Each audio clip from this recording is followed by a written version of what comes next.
checking. What a move! What a play! What a goal! 오늘 이제 플로리다랑 캐롤라이나의 컨퍼런스 파이널 4차전이 이제 플로리다의 스윕 승으로 끝났습니다.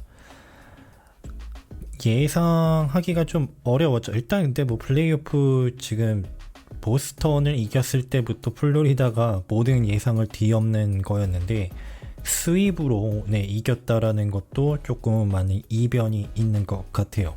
그래서 이 경기를 간단하게 한번 얘기를 먼저 해볼까 합니다.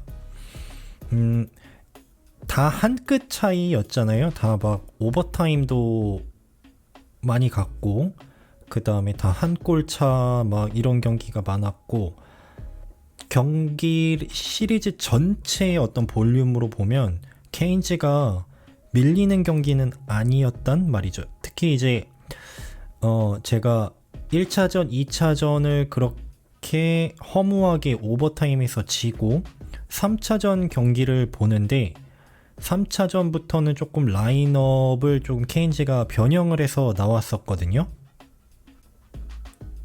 원래는 이제 정규 시즌에는 3번의 스타 라인에 마틴 훅 선수와 파스트 선수가 들어가서 체킹 라인을 구성을 했고 그게 잘 먹혔었어요. 그죠? 근데 이제 시즌 막판에 테라바이네 선수와 스페치니코프 선수가 부상으로 빠지면서 플레이오프 때 어떻게 했냐면 그 마틴 훅과 파스트를 2번 라인으로 올리면서 코카니에미 선수랑 뛰게 했어요. 근데 그 라운드 1, 2라운드 때 뭐 아시겠지만 마틴 훅 선수가 날아다니면서 캐리를 해줬거든요. 네. 그런데 이제 플로리다와의 1경기, 2경기를 하면서 너무 안 되니까 이제 3차전 경기에서부터 지금 이 라인으로 들어갔단 말이에요. 그리고 그 1, 2경기를 보면은 아오 선수가 좀 활약이 기대만큼은 보여주지가 못했었죠. 그래서 저 개인적으로도 조금 아오 선수가 이제 사실상 팀 내 넘버원 센터 역할을 해줘야 되는데 그거를 이제 스탈 선수에게 맡기는 양상이었거든요. 이제 네이처스와 스탈 그리고 테라바이네 선수도 원래 3번 라인에 들어가 있었어요. 근데 이제 아시겠지만 스탈 선수가 넘버원 센터로 하기에는 이제 스킬 플레이나 이제 뭐 어떤 스피드 게임이나 이런 게 되지가 않기 때문에 아오 선수가 그런 거를 해줬어야 되는데 정규 시즌만큼이 그 정도는, 근데 그거를 못 해줘서 조금 어떻게 이거 반등할 수 있을까 했어요. 그래서 3경기를 보니까 라인을 이렇게 들어가서 했는데 먹혔어요. 그러니까 감독 코치진의 이제 라인 변경은 어느 정도 막 먹혔다란 말이죠. 그 3경기에서 게임 3에서 4번 라인 지금 마틴 훅과 폴 스테스니 다음에 파스트 선수 라인이요 5on5에서 굉장히 도미넌트한 모습을 보여줬습니다. 그 샷 어템트 레이트가 거의 90%를 먹었거든요. 그러니까 이 라인이 들어갔을 때 캐롤라이나의 샷 어템트가 거의 90%를 거의 9개를 날릴 때 이제 펜터스는 하나밖에 못 날렸다. 4번 라인이 그 정도로 해주면은 되게 좋았고, 저도 경기를 봤는데 오펜스 존에서 그들이 원래 하던 스타일, 이제 마틴 훅과 파스트 스타일 라인에서 이렇게 뛸 때 원래 스타일, 포워 체킹 들어가서 오펜스 존에서 시간을 많이 이제 뭐 보딩 쪽에서 배틀을 많이 해주면서 오펜스 존 시간을 많이 가져가면서 그렇게 퍽 포지션을 가져가면서 했던 플레이들이 많이 나왔단 말이죠. 그리고 샷온 골도 뭐 시리즈 내내 케인즈가 많았잖아요. 근데 이제 골을 못 넣어요. 이유는 단 하나죠. 보브로스키 골이었어요. 이거는 어떻게 해결이 안 되는 거예요. 그죠? 그러니까 제가 말하는 거는 1경기, 2경기에 비해서는 케인즈가 그래도 각성이라고 표현하긴 그랬죠. 그러니까 절벽인 상황에서 정말 낭떠러지 앞에서 경기를 했고, 그거를 감안했을 때 나름대로 준비가 잘 돼서 경기를 나왔는데 보브로스키를 못 들어요. 셧아웃을 했잖아요. 그러니까 샷온골이 많이 나왔고 공격적인 면에서 뭔가 성공을 했지만 골을 못 넣었다.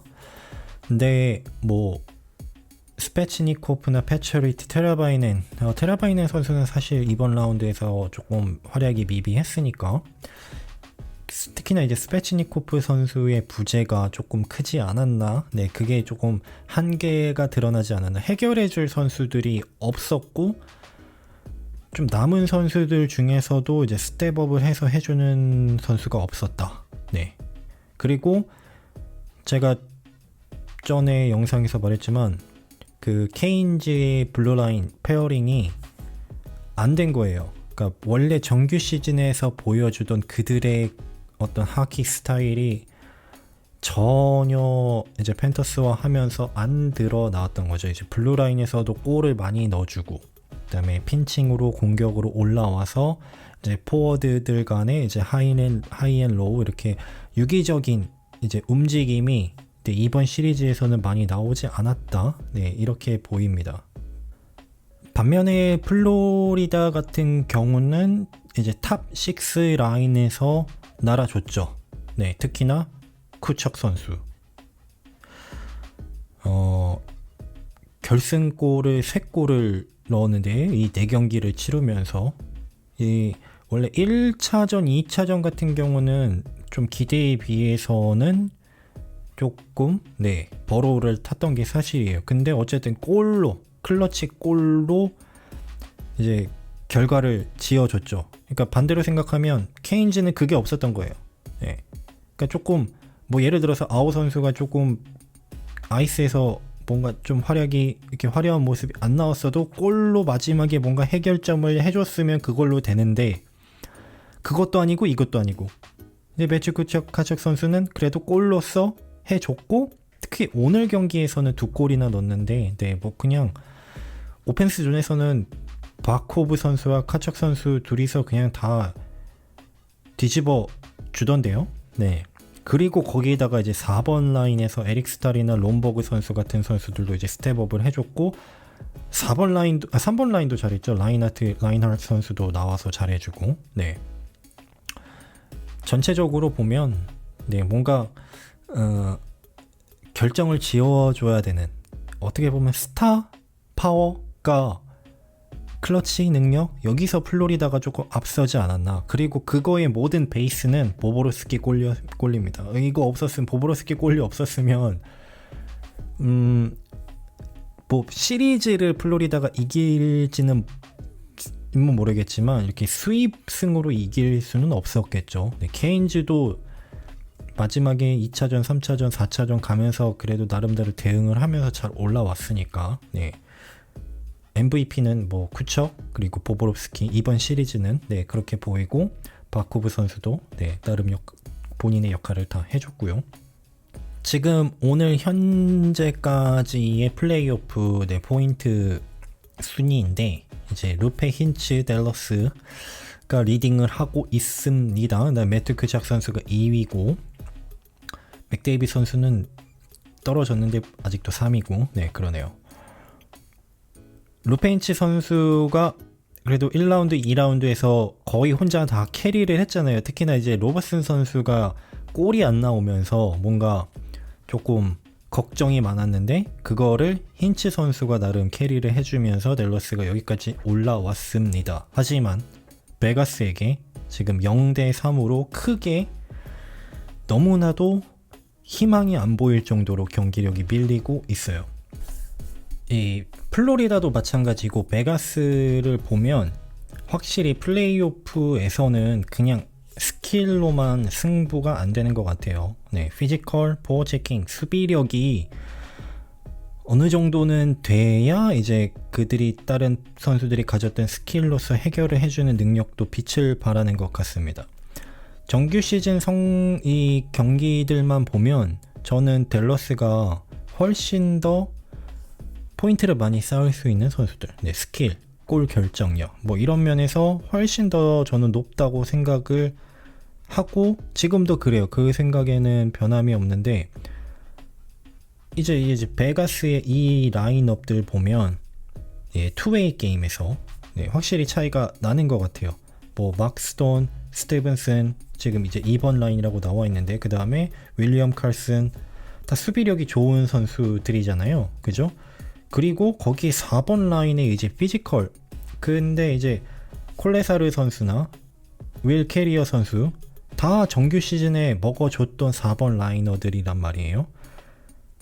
어제 같은 경우는 이제 골도 넣었고요. 캐리어 선수가 백핸드 샷으로 골도 넣었고, 네, 이런 이제 수비력, 피지컬 이런 것들이 잘 조합을 이루고 거기에 아이클 선수나 말치소 그다음에 바바시에프 선수들의 이제 스킬, 특히나 아이클 선수 이렇게 잘할 줄 몰랐는데, 네, 거의 오펜스 존, 뉴트럴 존, 디펜스 존 그냥 혼자 막 날라다니던데요. 네, 수비도 되고, 그러니까 저는 아이클 선수가 약간 98%라고 느껴졌는데 이제 뭐 맥데이비 선수랑 항상 비교를 하게 되니까 뭔가 조금 부족한 게 보이는 게 제 인상이었는데 이번 시리즈 보니까 뭐 그런 거는 저의 잘못된 판단이었고요. 네, 에이스입니다, 에이스. 이 플레이오프 나온 팀들 중에 가장 사이즈가 좋은 디펜스 조직을 가진 게 팀 로스터를 가진 게 이제 베가스예요. 선수들이 다 크고 무겁습니다. 네. 뭐 스킬을 생각하면 뭐 예를 들어서 뭐 에드먼튼의 부샤드 선수, 네, 이런 선수들이 있죠. 근데 이제 베가스는 그거는 아니란 말이에요. 근데 이제 선수들의 이제 사이즈를 보면은 거의 이제 190 넘어가고 90kg 확 넘어가고 이게 지금 1번 페어링부터 3번 페어링까지 쫙 깔려 있단 말이에요. 이런 거를 경기를 보다 보면 제가 1라운드도 그렇고 2라운드도 베가스 이제 수비수들을 보다 보면 느끼는 게 뭐냐면 숫자로 드러나지 않는 것들인 것 같아요.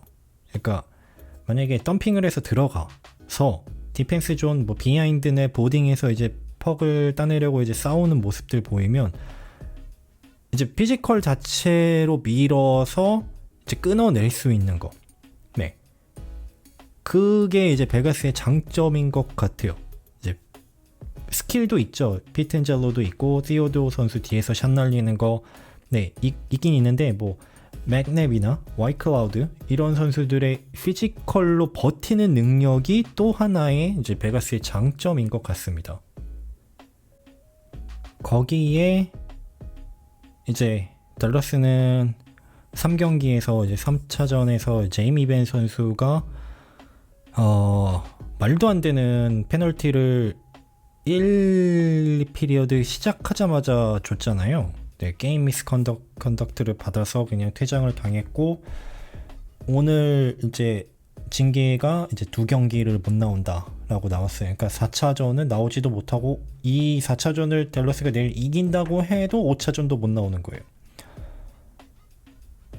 그 느낌은 알겠어요. 본인의 감정은 알겠어요. 이제 지고 있고 어떻게든 이 뭔가 톤을 높여야 되는, 네, 그런 플레이를 보여줘야 했다는 건 이해는 하겠지만 어쨌든 선을 넘었고 5분간 페널티를, 메이저 페널티를 받으면서 거기서 팀이 와르르 무너지는 상황. 네, 냉정히 말하면 네, 욕 나오는 상황이죠. 제이미 벤 선수는 만약에 댈러스 팬이라면 욕할 만할 것 같아요. 네, 타이밍도 너무 안 좋았고, 그리고 제가 지금 아까 케인즈를 얘기하면서 뭔가 그래도 팀이 반응을 해서 이기려는 노력이 어떤 여지가 보였는데 보브로스키 골리에게 그냥 막혔다라고 그 시리즈는 그렇게 얘기를 한다면 댈러스는 제가 지난 1, 2, 3경기를 보는데 답이 안 나오는 것 같아요. 아까 이제 베가스 이제 뭐 투웨이 게임 뭐 이런 거 얘기했는데 댈러스는 그런 게 없어요. 그러니까 여지가 안 보여요. 1번 라인 말고는 전혀 안 보여요. 네, 제이미 벤 선수는 이미 끝났고요. 그죠? 맥스도미 라인 세긴 안 보이죠. 4번 라인, 아까 베가스의 4번 라인 피지컬, 캐리에, 콜레사르 다 뭔가도 이제 임팩트가 그래도 짧은 아이스 타임이라도 보여주는데 지금 댈러스는 4번 라인에 지금 뭐 하는 건지, 네, 뭔가 좀 수비력에서 도움이 되는 그런 거를 기대하지만 그런 것도 안 보이죠. 네, 이제 그러니까 1, 2라운드에서는 그게 됐어요. 뭐 팍스나 글렌데닝 선수 뭐 페이스오프를 워낙에 잘하니까 글렌데닝 선수 같은 경우는 거의 60%니까요. 그런 쪽에서 장점이 있고 페널티 킬링에 이제 해줄 수 있다 뭐 이런 게 있는데 안 보여요. 이제 베가스 경기 시리즈에서는 전혀 안 보여요.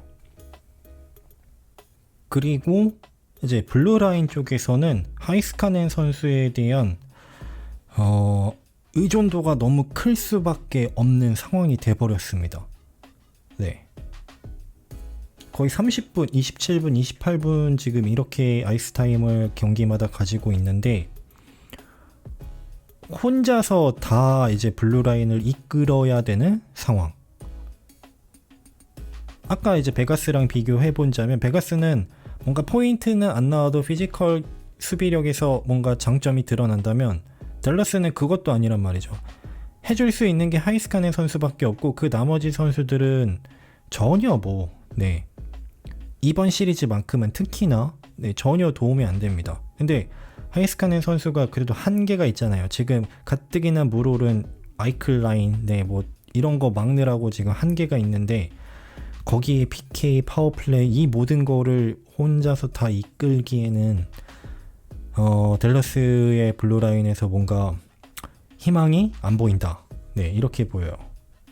그리고 마지막으로는 이제 오틴저 골리입니다. 오틴저 골리가 지금 세이브율이 플레이오프입니다. 90%가 깨졌어요. 89.5%가 나오고 있습니다. 근데 1라운드, 2라운드에서도 그렇게 캐리는 못했거든요. 그러니까 우리가 오틴저 골리를 볼 때 지난 플레이오프죠. 캘거리와의 그 7차전까지 가는 경기에서 95%가 넘는 시리즈 내내 그런 퍼센테이지를 세이브율을 보내주면서 확 올라왔고 정규 시즌에서도 좋았단 말이죠. 뭐 베지나급은 아직 아닙니다만 아직 성장을 하고 있는 선수입니다만 그래도 뭔가 빅타임 골텐더가 조금 스텝업을 해주지 않을까 기대를 했는데 뭐 시애틀과의 시리즈도 마찬가지였고 그렇게 막 냉정히 말하면 못하는 거죠. 가뜩이나 팀이 밀리고 있는 상황에서 이렇게 해주면은 팀이 버텨낼 수가 없죠. 그 팀이 밀려도 골리가 버텨주면 그러니까 여지라는 게 보이는 거거든요. 케인즈도 마찬가지잖아요. 팀이 밀려도 앤더슨 골리가 지금 보보로스키 골리에게 지금 모든 포커스가 맞춰줘서 그렇지만 되게 잘했잖아요. 그리고 이제 베가스는 힐 선수가 아딘 힐 선수가 뭐 커리어급 지금 본인 커리어에서 가장 많은 주목을 받으면서 잘하고 있고 오틴저 선수는 그게 아니란 말이죠. 그냥 냉정히 말하면 못하는 거잖아요 지금. 그러면 이제 여지가 안 보이는 거죠. 뭔가 팀이 반등 일단 경기 자체도 밀리고 있는데 골리도 밀려버리니까 그래서 저는 좀 댈러스의 희망이 안 보이는 것 같아요. 지금 당장 만약에 예측을 하라 그런다고 하면 그러니까 영웅이 필요한데 영웅이 보이지가 않습니다. 베가스가 워낙 잘하고 있고 모든 라인이 모든 페어링이 다 잘하고 있고 골리도 잘하고 있고 댈러스는 힌츠 라인이 그대로 좀 잘해줬는데 지금 베가스 시리즈에서 사실상 버러우를 타는 느낌인데 다른 선수들이나 다른 라인에서 뭔가 올라오는 것도 없고요. 골텐더도 안 되고 좀 많이 어렵지 않을까 그렇게 생각을 합니다. 자, 한쪽에서는 플레이오프에 지금 난리가 나고 있지만 다른 이제 플레이오프에 떨어진 팀들이나 이제 탈락한 팀들은 오프 시즌을 보내고 있는 거죠. 뭐 선수들은 휴가를 가고 그다음에 프론트 오피스는 이제 감독 교체, 단장 교체, 뭐 드래프트 여러 가지 신경 쓸 것들이 이미 시작을 했습니다. 제가 한 가지 여쭤보고 싶은 게 어떤 선수가 예를 들어서 커리어 내내 매 시즌 경기당 1포인트, 그러니까 쉽게 말하면 80포인트 매 시즌 찍는다고 해봐요. 뭐 20골에 60 어시스트든 아니면 40골에 40 어시스트든. 그러면 이 선수는 도대체 어느 정도 가격이 알맞은 것 같으세요? 네, 뭐 나이에 상관없이, 뭐 나이에 따라 이제 계약 조건이 달라지기는 하겠지만, 뭐 이 선수가 뭐 40살이라고 하든 41살이라고 하든 만약에 매 시즌 80포인트를 찍어준다. 그러면 지금 현재 시세로는 적어도 1년에 8M은 받아야 되지 않나요? 그렇지 않을까요? 네, 맥데이빗이 이제 10M, 어스턴 매튜스가 뭐 12M, 뭐 10M 뭐 이렇게 올라가고, 맥키넌이 뭐 12M, 13M 이렇게 올라가니까 적어도 8M은 받아야 되지 않을까요? 네, 제가 이 질문을 드린 이유가 있어요. 어제 아주 흥미로운 기사가 하나 올라왔습니다. 피츠버그에 대한 이야기입니다. 시즌에 론 헥스탈 단장이 피츠버그에서 잘렸잖아요.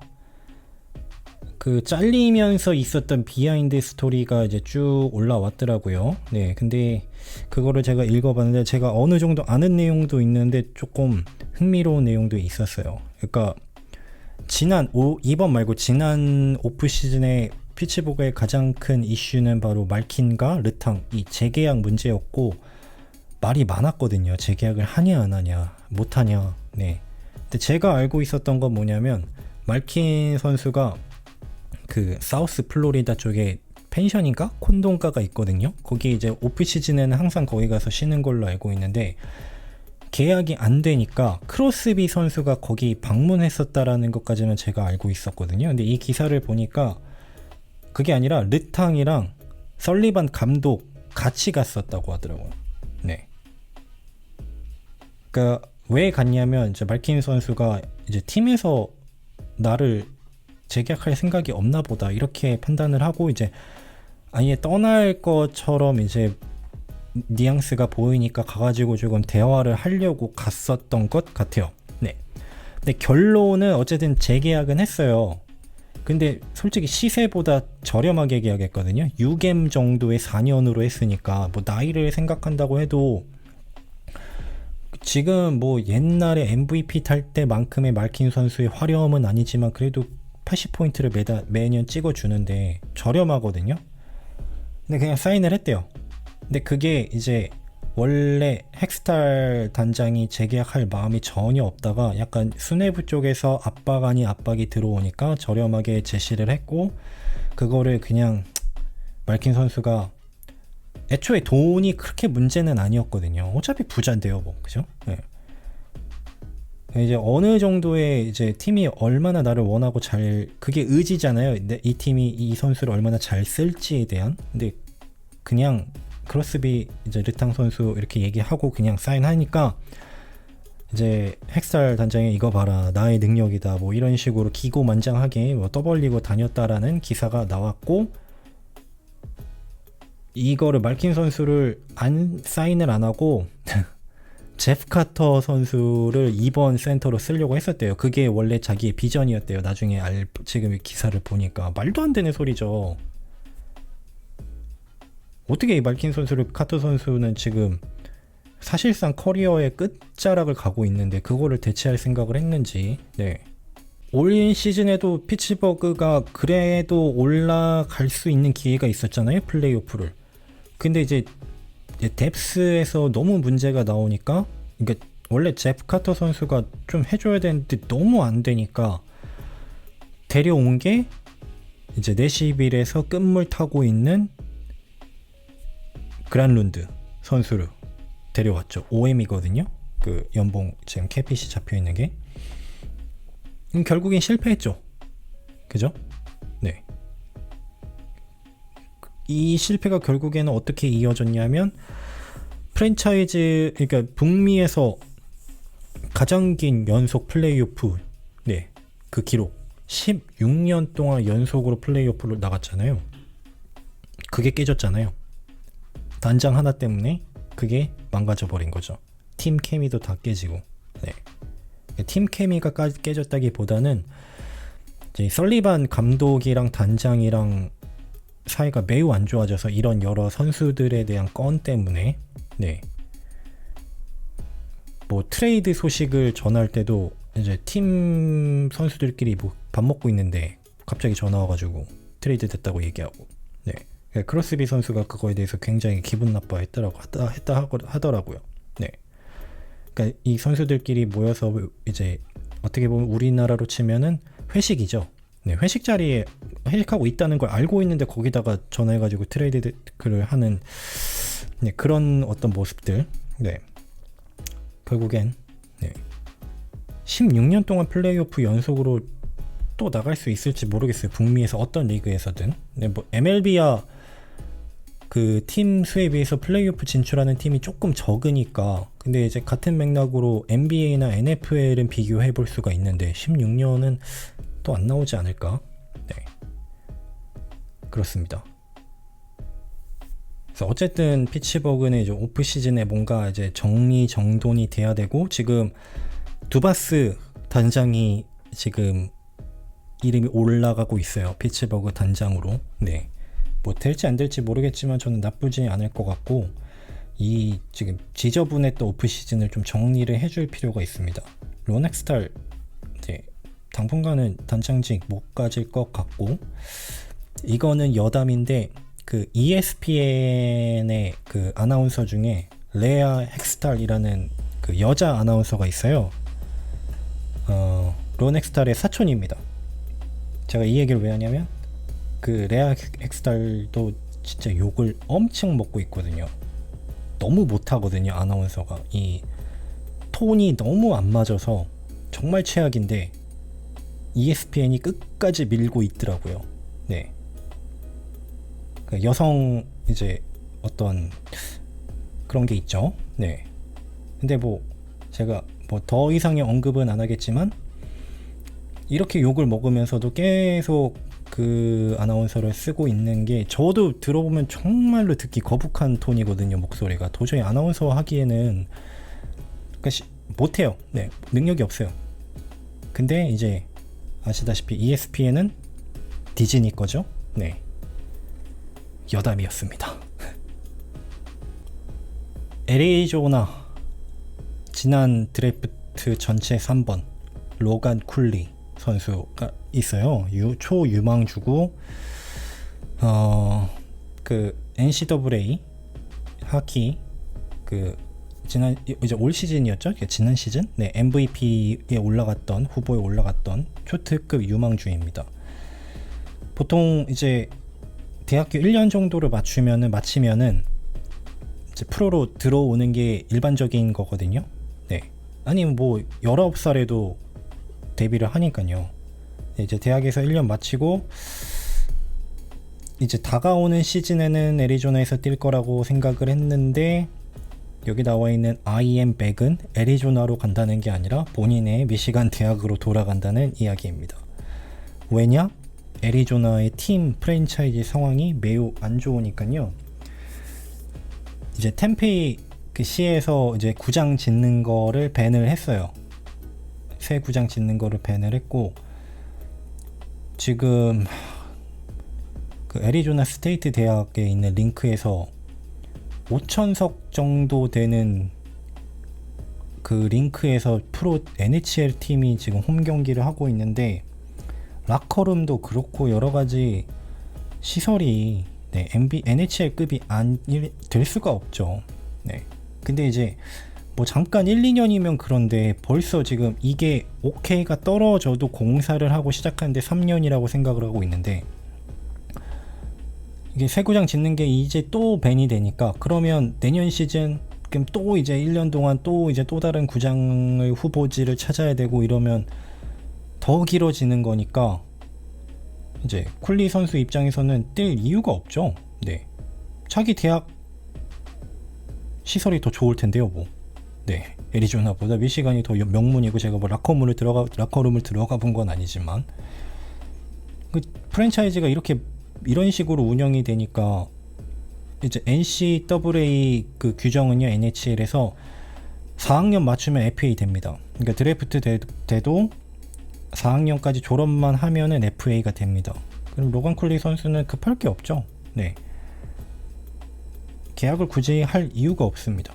FA 돼서 그러니까 4년 마치고 자기가 원하는 팀이랑 FA 계약을 해도 되는 거죠. 물론 금전적으로는 조금 떨어지겠죠. 왜냐면 엔트리 계약을 안 하면은 뭐 3년간 수익이 없는 거니까요, 사실. 네, 그 셀러리만 봤을 때는 뭐 광고 이런 거는 모르겠지만, 근데 애리조나에 굳이 갈 저 같아도 네, 안 갈 것 같아요. 지금 상황에서는.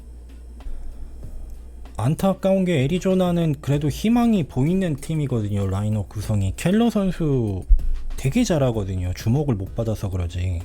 그리고 이제 여기 3번에는 매철리 이제 신인입니다. 매철리 윙어인데 49포인트 찍었는데 이제 풀 경기를 치른 게 아니에요. 64경기만 나왔는데 만약에 80경기 다 나왔으면 이거보다 더 잘했을 거예요. 그러니까 막 이제 애리조나 팬들 입장에서는 매철리 선수가 이제 신인왕 후보에도 안 올라갔다는 게 조금 화가 날 법도 해요. 네. 후보에는 안 올라갔거든요. 근데 완전 유망주고 슈말츠 선수도 있고요. 그 다음에 여기 5번에 나와 있는 브렛 헤이튼 센터도 올 시즌, 지난 시즌 되게 잘 해줬고, 이제 상위 드래프트 픽도 팀이 많이 가지고 있고, 네. 그러니까 다른 애너하임이나 탱킹 심하게 했던 시카고 이런 팀들에 비해서는 그 팀의 경기가 되게 그래도 나름 괜찮았거든요. 순간 뭐 간헐적으로 이제 애너하임이나 시카고 뭐 이런 팀은 그냥 계속 안 좋았던 거고, 애리조나는 그래도 뭔가 간헐적으로 좋은 모습들, 네, 포텐셜이 보였던 경기들이 있었고 시즌 동안, 네, 그랬는데 지금 프랜차이즈가 이렇게 흘러가고 있으니, 네, 선수들도 그렇고 저 같은 이제 그냥 제3자 팬들 입장에서도 안타까움이 큽니다. 근데 이제 커미셔너 게리 배트맨 입장에선 애리조나를 정말 포기하기가 싫거든요. 그래서 지금까지 이어갔던 거거든요. 이 애리조나의 상황이 거의 10년 된 것 같아요. 네. 이 구장 아레나 문제 때문에. 근데 아직도 해결이 안 됐으니 이게 원래 순리대로라면은 연고지 옮기는 게 맞죠. 네. 근데 안 옮겨요. 너무 가기 싫으니까 구장을 대학교 링크를 빌려가지고 지금 쓰는데, 이게 선수협회에서 지금 태클을 그래도 그냥 공생공존하자라는 느낌으로 태클을 안 걸어서 그렇지, 이거 솔직히 막말로 걸고 넘어지면 다 심각해질 수도 있는 거예요. 선수협회에서. 네. 아니 프로 선수들을 대학교 링크에서 뛰게 한다는 건 솔직히 말이 안 되는 거거든요. 네, 제가 CBA 그 노사 규정을 정확히 제가 잘 알고 있지는 않지만 분명히 그런 규정도 있을 거란 말이죠. 근데 이제 그냥 우리 그냥 상부상조하자 뭐 이런 느낌으로 좀 지키는데, 이것도 마지막까지도 안 되니까 그럼 또 다른 도시를 알아보고 있다고는 나오는데 모르겠습니다. 네. 근데 애리조나를 포기하기 싫은 게 이제 스포츠 마켓이 미국에서 세 번째라고는 해요. 애리조나 쪽 그 지역이 스포츠 어떤 마켓 밸류로는 굉장히 크고 그거를 놓치기가 싫은 거죠. 그리고 어느 정도 가능성이 그러니까 성적이 좋으면, 네, 2012년, 13년, 네, 10년대, 네, 이때 애리조나가 좀 잘 됐을 때 막 아레나도 꽉 차고, 네, 이런 거를 생각하면 분명히 기대해 볼 만도 한데, 네, 다시 원점으로 돌아갔으니 연고지를 또 어디로 옮기나, 네, 옮기나 아니면 또 다른 데를 찾아야 되나. 네, 어쨌든 다음 시즌에서는 그냥 여기서 애리조나 대학에서 뛴다고는 합니다만, 제가 전에 한번 라이브 방송에서 말씀드렸지만 그 오타와도 지금 팀을 팔고 있잖아요. 근데 그거 NHL에서 되게 환영하는 분위기예요. 왜냐하면 그 바이어들이 오타와를 사려는 그 바이어들, 그죠? 기업인들이겠죠? 의지가 보인다는 거예요. 이 하키팀을 꼭 사서 내가 뭐 성공을 시키고 뭐 수익을 내고 이런 의지가 보이는데, 이 지금 많이 나오는 휴스턴이나 뭐 아니면 캔자스 시티 뭐 이런 쪽에서 이제 구단을 인수하고 싶다 뭐 이렇게 살짝 그들만의 언질이 있었을 거 아니에요. 근데 제가 들은 건 뭐냐면 이 오타와에서 구매하려는 사람들만큼의 열정이 휴스턴에 있는 기업인들이나 캔자스 시티에서의 기업인들에게서는 보기가 힘들다라고 느낀대요. NHL 쪽에서. 그러니까 그래도 어쨌든 돈을 버는 거여도 하키에 대한 이해도와 하키에 대한 어떤 열정이 있어야 되는 거 아닙니까? 스포츠 구단이니까. 근데 그게 그것만큼 NHL에서 생각하는 것만큼 안 나오니까 의구심이 조금 있다라는 거예요. 네. 거기까지가 제가 알고 있는 거지만 참 애리조나 팀이 지금 잘 진행되려고 하는 찰나에 선수들이 지금 성장하려고 하는 찰나에 안 좋은 소식이었습니다. 내일 댈러스랑 베가스랑 4차전을 하고 이게 뭐 어떻게 진행될지는 모르겠습니다만 어쨌든 한쪽에서는 플로리다가 올라왔고 뭐 확률적으로는 베가스가 올라갈 확률이 높겠죠? 그리고 아까 제가 말씀드린 대로 댈러스는 약간 희망이 안 보이는 듯한 경기력이어서 하지만 하키는 모르니까요. 좀 더 지켜보겠습니다. 감사합니다.